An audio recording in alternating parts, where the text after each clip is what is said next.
Film industry talent ని encourage చేయడంలో ఎప్పుడు ముందుంటుంది. అలా అని ఏం చేసినా ఎలా మాట్లాడినా అందరూ పట్టనట్టు ఊరుకుంటారు అనుకోవడం కూడా కరెక్ట్ కాదు.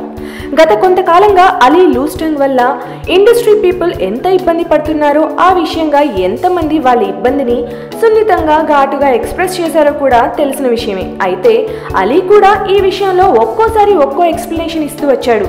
ఒక్కోసారి తనకి ఇండస్ట్రీ వాళ్ళతో ఉన్న ఇంటిమసీ వల్లే అలా మాట్లాడుతున్నానని, దాన్ని వాళ్ళు కూడా సీరియస్ గా తీసుకోరని, ఇంకోసారి ఎవరైతే తనతో షో చేయిస్తున్నారో వాళ్లే అలా మాట్లాడమనడం వల్ల మాట్లాడుతున్నానని, ఇలా రకరకాలుగా చెప్పుకుంటూ వచ్చాడు.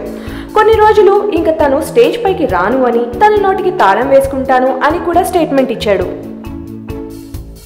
అయితే చాలా కాలంగా మా అవార్డ్స్ కి అలీ సుమా కలిసి చేసిన సాగర్ సంగమం, మగధీర, రీసెంట్ గా చేసిన బాహుబలి స్పూఫ్స్ చాలా సక్సెస్ అయ్యాయి.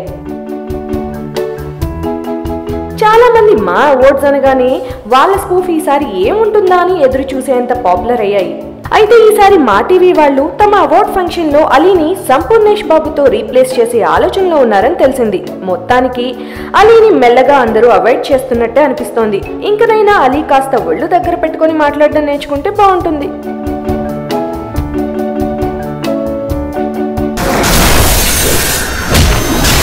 వైరస్ మన శరీరంలోకి వచ్చిందంటే ఆ తర్వాత మనిషికి చెందిన ఏ ఫీలింగు ఉండదు. వారికి ఉండే ఒకే ఫీలింగ్ విపరీతమైన ఆకలి.